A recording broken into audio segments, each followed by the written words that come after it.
Matamgi Manipuri Wari channel asibu tabiriba khwai pumnamakpu taram nokjari ngasi su mahausago mai Chubby Girl kunga manga suba tangkak amo poduna lakjari mayam punna taminarasi somda jengleiso machin machado pomthokdune sawlangni kaino madu huran maman batuna ngandagi hawjik phawga phone oko thamlisiba ai isem ka dorida asi aidana magi mobile do pothorokduna amuk yengli hawjik phawba off hangdabaduda amuksu sauna solakli minai haisini hawjik phaw off thameba nakan amadaso jingsanga yohen baga pulap hamdana leiri yohen bana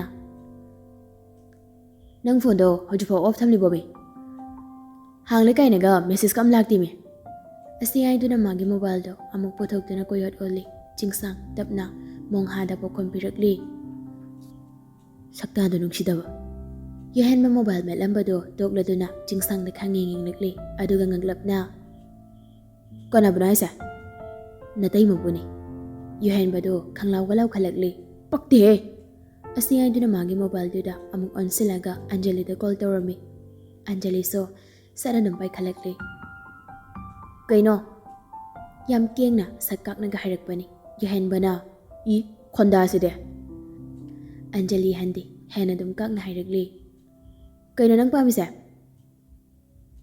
yohen baso ngasi ri kari laibu changlabano khangdi dong hek harakli aina pamisira nangse aigi toy bapamba hoi tu do adoi bapamba yohen bagi wahai duda manakta lairiba jingsangdo tin khanga hai yohen ba amu jingsangdo selakduna yam taringre asa chalo handakti jingsang so mamituna yohen bada amuktang phaining namnaga tapna hawgatuna balcony rom da thokri yohen baso jingsang thokrabada mobile duda amuk onsenduna kai khaliga nang Anjali du nokti am nok nanglabani adabu manokti hanagum sakkeng dum harakli kaino ngawba kai haikrage idm da tahawdre handakti yohen baso sawrangnana tahawdri do yam phare saktibi asi haigina kol fat kak thali hawjikda da Anjali do nokning libado pena nok thorakli adudagi amuk leptuna sawningna solakli mana napari thokjadraga yohen baso somda machinga khungmuk tumthokduna urum soli mina itu ojarage haraso dasinadi madugi serai chatpido somna jingsang so somleirambadagi pocketegi mobile du lokthokduna off hangnami adubu jingsangna off hanglakpa ngaiduna mobile cushion scenery bi jengleisho notification hek lakpaga kodakta call tawroklami jingsang mamit mana iraw lokthokduna yengni adudagi tapna paikhalakli adubu hello haiba fawba nangdringai jinglein hekta lakthara'i kaino huran mamanba nangna khalise ha nati phone bu sum off tawsilise kaigino ba off tawsilaga thamdoidine phone pairano lamthokro jingsang tapna nati kaino nangna off hek hangbaga call tawsilaga isau toraisiba ho nangna off hanglakpa ngaibada warabane ai aduna hek hanglakpaga call tawraiba aduna takpadi phone du call laga dum lei takpani ne jingli makon gada nong thasaner dona ahoy adai nung shibaso aini helai takliba kana hariba aina jingsang na sugaladuna yare taningje jingnei shu sawrangnana amuk hairaknami kaigino ba nangna phone go off thamli duba jingsang da walote ajumadu sam hairakli aina wakhala du gam nungai tana leiringai duda nangna soyen sanangi kola aga amta pai hari natro oinaba khaman ba ani punsina duna hairakpau haini jingsangi khwai duda jinglei sunok thorakli ai idinga maroida nokana taringdi jinglei nokpa du lep laduna mina phone tawraido kamain pair doino jingsang khambalap dawna o yare ka dorge jinglei du tapna nungsina jingsang mu kawrakli da thoi jingsang so tapna gage jinglei momonok laduna nungsina ingna mingna hairaklami da thoina ibu khaman bibase ubadane ayam harawe handakti jingsang du nok laduna sidabo kamai nungsiro duna ba ado shuena call tawramba tutine adegi natida akhoi mayam punna basu koire aduna nongma pulaga chak amta chanase na harakpani. Mayam hainaraba. Hainadri, aina nongma video call dara kaino adugi maramda mayam pula wari sanarase na haikimni. Aduna draso WhatsApp group ama semodana. Group dilay today, Helena ga Shirbalaga yaudaba khangni. Chingsang sa tabna sontangna na anauba ma semnase. Madudi yai khaktana enmin paibani. Chinglay shi tabthaduna hoi. Chingsang tasingni yai buning singnoba mikupta thamoidu puba thangba ngamdaba china kaya phauri. Adubu karishu tawudaba sanduna hairakli. Adudi nangna semode. Hoi, semlagi. Ado hawjik kaidawrige dathoiba. Yai hoida lairi. Adudi horen kona sanarase. Hawjikide ai thamage. Chingsang no tahan taha. Ngaiko. Oh, nungsi, bari de nungsi. Chingsang no nogladuna. Thamjaro. Kol thamnaraba matung Chingsang do nokmi mamai do anthorakpani. Adobu yihenbana yamna nakna magi matungda leptuna leirambada obada khangprek khangna tum khajik hali. Mataududa yuhenba sunoktuna hairakli. Asina so sakta do nungsida kain hari. Ha ayo. Chingsang so saushinaduna. Pakti ko, yam pakti. Yuhenba do mamido manawa tawaduna. Airo nanglo. Chingsang komlamdana thaiduna jatki. Yuhenba su changkriba Chingsang da yengladuna karimna solhauri. Sakta siga nungsidaba ko sari matudo. Haina kibagi matung ina numidang do Jinglay na WhatsApp group ama semli. Anjali hana hekta paisilagli. Karamba group na sina? Jinglay so reply set hali. Mayam punna ba sukuire ano na pula-pulaga jak amta chana sina tawani. Pinky so paisilagli. Amado da sana bayadro. Jinglay na mihiso da ba admin so yai kakta na paiba. Anjali na oh ado shu jomine. Pinky na Malcolm thoklo. Anjali na sho Yuhenba nangsu thoklo. Jinglay na as yare. Soyen sana sa group to the thorakli. Kokthok pirak na balay tabay ko di ikai kray wane. Kaba na siya wapang silagli. Awoy ba kasing ni kay. Helena na sa thorak to na. Kaba nangi day lay shidi. Kaba na siya sing na brome. Soyen sana na mo yare da noy ba Shirbala sa thoklagli. Soyen sana gi reply to da Shirbala na pisalagli. Ibani mapara sa haibra. Maya higat pi mozim go sahab salagli Shirbala do. Soyen sana so saradum reply hali. Midya minang ko do sharo punsigi nupi ka ko jakraroi. Nokpagi moji amaga mo. Pinky na mo wari dinung idali. Angelina Yuhenba Malcolm amadi Chingsang bo mention tawdu na. Noy hamarum ko libro kaino. Tanjana Yuhenba su thorakli. Anjali da mention tawdu na. Thogle nung sibi. Malcolm so Pinky gi reply piraduna. Thora ipa mobi. Chingsang su thorakli. Yam wari ko noy ni. Jinglay sho wamating pangsili.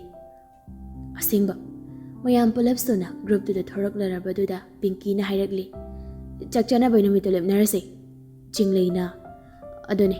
Handak Sunday say mayam loina sangnaradi adudoin salase. Mayam do sa matang loina sangi hainaragli. Suyen sanana. Ado punbusina kanagida punbatari. Chingsang na.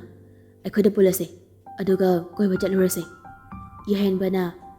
Aduna farni. Noidi tabak tawina ba miwata ba nina. Jinglay na amok. Adudi mayam yanare ko. Mayam do shuloy na yanaraklaba duda. Irang lang number group do amu ichik-chikri. Chingsang so Jinglay da call tawshilagli. Jinglay shupat pa kalagla na. Dathar. Ayo. Chingsang matau duda Jinglay di papa kana. Koy dorga dathar. Hakjang hamdabra. Tamoy nan thuri. Hello fau ba haiba nang dringay da dathoy kawrak podogi. Jinglay oy nirap daw na. Nukside jo. Ay bunung si dahil ba na jendo melura. Jinglay ikay rap daw na. Taning de jo. Chingsang de noki. Ikay riba. As yari ba? Handak di Chingsang nungsina tapna Jinglay bu kawrakli. Angang macho. Jinglay shinok mi nungsina kiyana kamlakli. Kay haigeda thoi. Nong nangna hangkibado. Karigi nangonda angang macha kaurino haina. Chinglei shu khangning na. Namitu nang na haikide. Adu ngasi di hairoba. Chingsang yamna nemna. Ing langna. Khonjal kadu yamna lum thana hairaklami. Aina piklingi matamdagi. Aidi aigi punsi kongloi oigadaba nupida. Aduda angang macha kauni haiduna lakbani. Thengnarakti. Thamoina kuidaba. Aina angang macha kauningkiba nupiso. Adai aiso angang goibaga hairakpa nupisingsu hanam tiengkide. Tasingbagidi thamoina kuidaba aigi thamongi mapo heningba misakta thengnakidabagini. Adobo nanga thengnarubadaidi itha thajadana aigi thamongi mapose nangno ehanenglakibani. Haujikti oisoiri. Aiga punsi lambi chatminagadoriba misakto nang oibana aina kawani. Nangonda angang macha haina. Asi haiduna tamna noklakli. Chinglei kisu hairakti. Tumin chingsang hairibasingdu tari. Chingsang sa sora masang na hontoraklaga makamang tarakli. Nangbudi amakpa amata yawda thamoy sina sunungsiki. Nungsunungsiri. Nungsiduna silaygani. Aingi warak pangamdraba thamoy sina nangbu magi mapuhelo angang macha haina kauro tatana insilaki. Aigi lamhenlaba wakal warak pangamdraba thamoy. Makoy anina matampam namakta nangboygi thamoygi mapuhelo haina insilaki bani. Chinglei nokfit ka tawarduna nungsina haujikti oirego. Chingsang sinokmi. Oiri. Aduna boyna nangoda angang macha kauribani. Nungsiwana ngauri.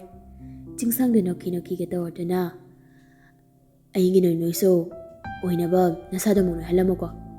Natradi lamhen makoy mumayamse masati pasoydana yawarni.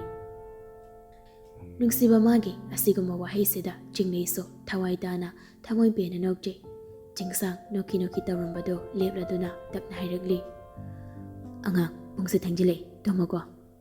Tathoidi pakhatkano aisu tumadoini. Tumba chawa matam haidrine hakjang solakani. Chingsang do nungsina tapna adudani tumla sairisi nungsibi nangbo.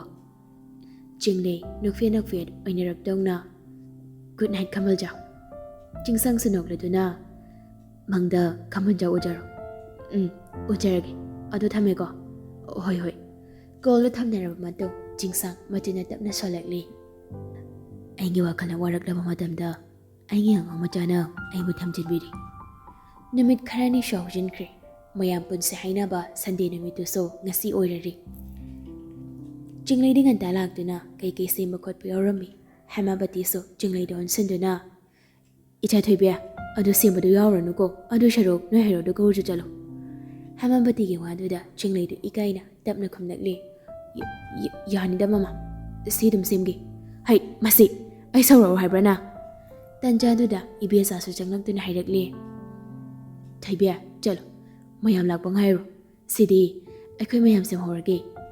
Hamabati so nokfit ka tawaduna. Taridana harise chalo. Chinglei do mamai bi Hamabati gi matawduda noklakli. Adudagi masu tamna hawgalaktuna Chingsangi ka tamna lakli. Kagi mapanda leptuna Chingsang bukauri. Dathoi. Kokchango thongla lamdabani. Chinglei shu kai shui kan khandana phatchanglakli. Adubu Chingsang leramdabaduda amuk so hairakli. Koi leinu dathoi. Tanjadu magtada Chingsang so irujaba loibada ngairibagi tawal ama setladuna tawal amana masam taithokduna bathroom gi thongda hangladuna thorakli. Chinglei na leirido so bathroom dogi thong manaktani. Adubu khanghaudana Chingsangna adugu mapibamda thoklakpado obada mamitu khangoi oishindana sinthokige tawri Chinglei do. Chingsang su Chinglei gi khudangdo tam phaduna manakta chingsali. Adubu khongpham chahaudaduna Chingsang na makha thangduna anidu leimaida longna haidarai. Adobna tawbaduda anido mitka mitjanari. Sorhangani phawa kawu makai amana amada adumak yengnari. Nungsibi magi saktamna mamangda nakna leirabada sakpham adubu leiting habliba lirung tilgungum jabi bisum koirauna bi misna ani sangtak tawba tumtak tawbina ton tabarabi liktak tawbe chimba amamam to ina yenglakli. Singsangdo sum yengnambadagi Chinglei gi mamay mayanakna hena sum changsalakli. Chinglei so mamitu tapno isanki ꯑꯗꯨꯒꯨꯝꯂꯕ ꯇꯥꯟꯖꯥꯗꯨꯗ ꯇꯥꯟ ꯀꯥꯏꯅ ꯆꯤꯡꯁꯪꯒꯤ ꯃꯣꯕꯥꯏꯜꯗꯨ ring ꯂꯥꯛꯂꯤ꯫ Mobile ring ꯃꯈꯣꯜꯗꯨꯅ ꯆꯤꯡꯂꯩꯁꯨ ꯃꯃꯤꯠꯇꯨ ꯐꯠ ꯄꯥꯡꯊꯣꯔꯛꯇꯨꯅ ꯄꯨꯛ ꯍꯧꯒꯠꯈꯤ꯫ ꯆꯤꯡꯁꯪꯁꯨ ꯅꯣꯛꯃꯤ ꯍꯧꯒꯠꯂꯛꯂꯤ꯫ ꯆꯤꯡꯂꯩ ꯃꯁꯥꯗꯨ ꯊꯀꯠꯅ ꯈꯪꯉꯥꯏ ꯍꯥꯏꯔꯛꯂꯤ꯫ ꯃꯄꯥꯅ ꯊꯣꯛꯂꯣ ꯍꯥꯏꯕꯅꯤ ꯃꯃꯥꯅ꯫ ꯋꯥꯍꯩꯁꯦ ꯍꯥꯏꯔꯝꯗꯨꯅ ꯑꯃꯨꯛ ꯈꯪꯆꯤꯟ ꯆꯤꯟꯊꯣꯛꯈꯤꯒꯦ ꯇꯧꯔꯤ꯫ ꯍꯟꯗꯛꯁꯨ ꯆꯤꯡꯁꯪꯅ ꯆꯠꯈꯤꯕ ꯌꯥꯔꯣꯏ ꯍꯥꯏꯕꯒꯨꯝ ꯅꯨꯄꯤ ꯃꯥꯡꯒꯤ ꯈꯨꯗꯥꯡꯗꯨ ꯗꯥ ꯐꯥꯔꯝꯃꯤ꯫ ꯆꯤꯡꯂꯩꯁꯨ ꯁꯠꯇꯣꯛꯅꯕ ꯍꯣꯠꯅꯩ꯫ ꯑꯗꯨꯕꯨ ꯊꯥꯗꯣꯛꯂꯔꯣꯏ ꯈꯟꯅ ꯄꯥꯏꯈꯤꯕ ꯑꯣꯏꯕꯅꯔꯥ ꯁꯠꯇꯣꯛꯄ ꯉꯝꯗ꯭ꯔꯦ꯫ ꯆꯤꯡꯁꯪꯁꯨ ꯅꯣꯛꯈꯤ ꯍꯥꯏꯔꯛꯂꯤ꯫ ꯌꯥꯝ ꯀꯟꯅꯨꯗ ꯅꯨꯄꯤ꯫ ꯑꯁꯤ ꯍꯥꯏꯗꯨꯅ ꯃꯥꯅ ꯑꯣꯏꯅ ꯆꯪꯁꯤꯜꯂꯛꯇꯨꯅ ꯆꯤꯡꯂꯩꯒꯤ ꯃꯈ꯭ꯋꯥꯡꯗꯨ ꯀꯣꯜꯂꯛꯂꯤ꯫ ꯆꯤꯡꯂꯩ ꯏꯄꯥ ꯄꯥꯈꯠꯅ ꯀꯩꯅꯣ ꯅꯊꯣꯏ? ꯆꯤꯡꯁꯪ ꯇꯞꯅ ꯆꯤꯡꯂꯩꯒꯤ ꯃꯅꯥꯀꯣꯡ ꯃꯌꯥꯗꯨꯗ ꯆꯪꯁꯤꯟꯗꯨꯅ ꯅꯥꯁꯣꯟ ꯄꯤꯛꯅ ꯍꯥꯏꯔꯛꯂꯤ꯫ ꯀꯩꯁꯨ ꯇꯧꯔꯣꯏ ꯄꯥꯈꯠꯀꯅꯨ꯫ ꯀꯣꯜꯁꯦ ꯄꯥꯏꯈꯠꯂꯣ꯫ ꯆꯤꯡꯁꯪꯗꯨ ꯁꯧꯔꯞ ꯀꯣꯜ ꯇꯧꯔꯛꯑꯒ ꯃꯤꯒꯤ ꯔꯣꯃꯥꯟꯁ ꯁꯨꯒꯥꯏꯔꯤꯁꯤ ꯀꯅꯥꯅꯣ?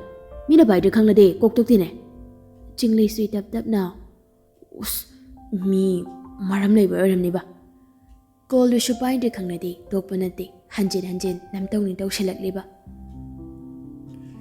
ꯆꯤꯡꯁꯪꯁꯨ ꯀꯣꯜꯂꯤꯕ ꯆꯤꯡꯂꯩꯕꯨ ꯊꯥꯗꯣꯛꯇꯨꯅ ꯑꯗꯨꯝ ꯇꯞꯅ ꯆꯤꯡꯂꯩꯅ ꯃꯪ ꯊꯪꯅ ꯃꯣꯕꯥꯏꯜ ꯂꯩꯔꯤꯕ ꯑꯗꯣꯝꯗ ꯂꯥꯛꯂꯤ꯫ ꯃꯈꯨꯠ ꯑꯃꯅ ꯆꯤꯡꯂꯩꯒꯤ ꯈ꯭ꯋꯥꯡꯗ ꯀꯣꯜꯂꯒ ꯑꯃꯅ ꯃꯣꯕꯥꯏꯜꯗꯨ ꯂꯥꯝꯗꯅ ꯌꯦꯡꯂꯤ꯫ ꯀꯣꯜ ꯇꯧꯔꯛꯂꯤꯕꯗꯨ ꯌꯨꯍꯦꯟꯕ ꯑꯣꯏꯔꯝꯕꯗꯨꯗ ꯆꯤꯡꯁꯪ ꯁꯥꯎꯔꯪꯅꯅ ꯁꯣꯜꯂꯛꯂꯤ꯫ ꯃꯁꯤꯒꯤ ꯆꯌꯦꯠꯅꯕ ꯇꯥꯟ ꯀꯥꯏꯕꯁꯨ ꯑꯣꯏꯔꯝꯃꯅꯤ ꯈꯪꯂꯕꯅꯤ ꯑꯩꯅ꯫ ꯆꯤꯡꯂꯩ ꯃꯉꯛꯇꯨ ꯂꯩꯊꯣꯔꯛꯇꯨꯅ ꯆꯤꯡꯁꯪꯗ ꯌꯦꯡꯂꯗꯨꯅ ꯍꯪꯂꯛꯂꯤ꯫ ꯀꯅꯥꯅꯣ? ꯀꯅꯥ ꯑꯣꯏꯅꯤꯒꯦ? ꯃꯥ ꯌꯨꯍꯦꯟꯕ ꯍꯥꯏꯗꯨꯅꯤ꯫ ꯑꯁꯤ ꯍꯥꯏꯗꯨꯅ ꯀꯣꯜꯗꯨ ꯄꯥꯏꯈꯠꯂꯝꯃꯤ꯫ ꯍꯜꯂꯣ꯫ ꯑꯁꯣꯝꯗꯒꯤ ꯌꯨꯍꯦꯟꯕꯁꯨ ꯁꯞꯇ꯭ꯔ ꯑꯃꯒ ꯂꯣꯏꯅꯅ ꯀꯩꯅꯣ ꯉꯁꯥꯏꯗꯒꯤ ꯀꯩꯗꯧ ꯂꯩꯒꯦ? ꯃꯤꯅ ꯀꯣꯜ ꯇꯧꯔꯛꯏꯒꯁꯦ ꯄꯥꯏꯔꯛꯇ꯭ꯔꯒꯦ? ꯍꯣ ꯊꯕꯛ ꯇꯧꯔꯤꯕ꯫ ꯌꯨꯍꯦꯟꯕꯗꯨ ꯀꯔꯦꯝꯅꯅ ꯆꯤꯡꯂꯩꯒ ꯅꯪ ꯀꯥꯗꯨꯗ ꯀꯔꯤ ꯊꯕꯛ ꯇꯧꯔꯤꯒꯦ? ꯋꯥꯍꯩꯗꯨꯗ ꯆꯤꯡꯂꯩꯗꯣ ꯈꯪꯄ꯭ꯔꯦꯛ ꯈꯪꯉꯤ꯫ ꯃꯁꯥꯗꯨ ꯊꯛꯀꯅ ꯍꯥꯏꯔꯛꯏ꯫ ꯇꯧꯗꯦ ꯀꯩꯝ ꯇꯧꯗꯦ ꯆꯤꯡꯂꯩꯁꯨ ꯂꯩꯇꯦ ꯁꯤꯗ꯫ ꯌꯨꯍꯦꯟꯕꯗꯨ ꯅꯣꯛꯂꯗꯨꯅ ꯍꯣ ꯌꯥꯖꯔꯦ ꯅꯅꯥ ꯑꯣꯏꯅ ꯂꯩꯖꯔꯤꯁꯦ ꯏꯌꯥꯝꯕꯒꯤ ꯁꯪꯒꯥꯏꯗꯅꯤ꯫ ꯄꯂꯦꯝ ꯑꯣꯏꯕꯤ ꯃꯍꯥꯛꯅꯁꯨ ꯅꯌꯥꯝꯕꯗꯣ ꯅꯇꯩꯃ ꯀꯧꯊꯣꯛꯄ ꯆꯪꯈꯤ ꯍꯥꯏꯅ ꯇꯥꯛꯄꯤꯔꯛꯑꯕꯗꯣ꯫ ꯋꯥꯗꯨꯗ ꯆꯤꯡꯁꯪꯁꯨ ꯇꯨꯃꯤꯟ ꯃꯆꯤꯟꯅ ꯁꯣꯟꯖꯩ꯫ ꯑꯁ ꯑꯩꯈꯣꯏ ꯃꯥꯁꯤꯗꯤꯕ꯫ ꯆꯤꯡꯂꯩꯗꯤ ꯈꯪꯗꯕꯅ ꯏꯆꯝ ꯆꯝꯅ ꯍꯪꯂꯛꯂꯤ꯫ ꯏꯃꯥ ꯀꯩꯗꯧꯔꯒꯦ? ꯆꯤꯡꯂꯩꯅ ꯋꯥ ꯉꯥꯡꯂꯛꯄꯗꯨꯗ ꯆꯤꯡꯁꯪꯁꯨ ꯃꯈ꯭ꯋꯥꯡꯗ ꯀꯣꯜꯂꯝꯕꯗꯨ ꯃꯈꯨꯠꯇꯨꯅ ꯆꯤꯡꯂꯩꯒꯤ ꯃꯆꯤꯟꯗꯣ ꯈꯪꯃꯦꯟ ꯃꯦꯟꯁꯤꯜꯂꯛꯂꯤ꯫ ꯑꯗꯨꯕꯨ ꯆꯤꯡꯂꯩꯅ ꯍꯥꯏꯔꯤꯕ ꯋꯥꯗꯨ ꯁꯣꯝꯗ ꯌꯨꯍꯦꯟꯕꯅꯁꯨ ꯇꯥꯕꯅ ꯑꯃꯨꯛꯀ ꯍꯦꯟꯅ ꯅꯣꯛꯂꯗꯨꯅ ꯍꯥꯏꯔꯛꯂꯤ꯫ ꯅꯍꯥꯟꯃꯨꯛꯀꯤ ꯐꯃꯨꯡꯗ ꯍꯤꯞꯃꯤꯟꯅꯔꯝꯕꯗꯣ ꯅꯤꯡꯁꯤꯡꯂꯛꯏꯗ ꯇꯧꯔꯤꯁꯦ꯫ ꯑꯁꯤ ꯍꯥꯏꯗꯨꯅ ꯀꯟꯅ ꯍꯦꯛꯇ ꯅꯣꯛꯊꯣꯔꯛꯂꯤ꯫ ꯆꯤꯡꯁꯪꯗ ꯁꯥꯎꯔꯪꯅꯅ ꯃꯤꯅ ꯇꯥꯔꯒ ꯀꯩ ꯈꯟꯗꯣꯏꯅꯣ ꯅꯪꯅ ꯉꯥꯡꯂꯤ ꯃꯌꯥꯝꯗꯨꯕꯣ꯫ ꯌꯨꯍꯦꯟꯕꯗꯨ ꯑꯗꯨꯃꯛ ꯅꯣꯛꯂꯗꯨꯅ ꯃꯣꯏꯗꯤ ꯏꯃꯨꯡꯗ ꯂꯣꯏ ꯂꯩꯍꯧꯕꯅꯤ꯫ ꯑꯩꯅ ꯃꯄꯥꯟꯗ ꯊꯣꯛꯂꯛꯑꯒꯅꯤ ꯅꯪꯉꯣꯟꯗ ꯀꯣꯜ ꯇꯧꯔꯛꯏꯁꯤ ꯍꯨꯔꯥꯟꯕꯧ꯫ ꯍꯟꯗꯛꯇꯤ ꯆꯤꯡꯁꯪ ꯋꯥ ꯑꯝꯇ ꯍꯥꯏꯔꯝꯗꯅ ꯀꯣꯜꯗꯨ ꯐꯠ ꯀꯛꯊꯠꯂꯤ꯫ ꯍꯧꯖꯤꯛꯇꯗ ꯆꯤꯡꯂꯩꯁꯨ ꯃꯉꯣꯟꯗ ꯃꯦꯟꯁꯤꯜꯂꯛꯂꯤꯕ ꯆꯤꯡꯁꯪꯒꯤ ꯃꯈꯨꯠꯇꯨ ꯂꯧꯊꯣꯛꯇꯨꯅ ꯏꯁꯧ ꯇꯧꯔꯛꯂꯤ꯫ ꯀꯩꯅꯣ ꯉꯥꯎꯕ꯭ꯔꯕ ꯃꯤ ꯃꯆꯤꯡ ꯑꯃ ꯂꯛꯏꯗꯨꯕꯣ? ꯅꯪꯅ ꯇꯥꯅꯤ ꯀꯩꯅ ꯋꯥ ꯉꯥꯡꯁꯜꯂꯛꯏ ꯅꯠꯇ꯭ꯔꯣ? ꯃꯁꯛꯁꯤꯒ꯫ ꯋꯥꯍꯩꯁꯤ ꯈꯛ ꯍꯥꯏꯔꯝꯂꯒ ꯆꯤꯡꯂꯩ ꯁꯥꯎꯔꯪꯅꯅ ꯒꯝ ꯊꯣꯛꯈ꯭ꯔꯤ꯫ ꯆꯤꯡꯁꯪꯁꯨ ꯃꯃꯣꯟ ꯅꯣꯛꯅ ꯊꯣꯛꯈ꯭ꯔꯤꯕꯤ ꯆꯤꯡꯂꯩꯕꯨ ꯌꯦꯡꯍꯧꯔꯤ꯫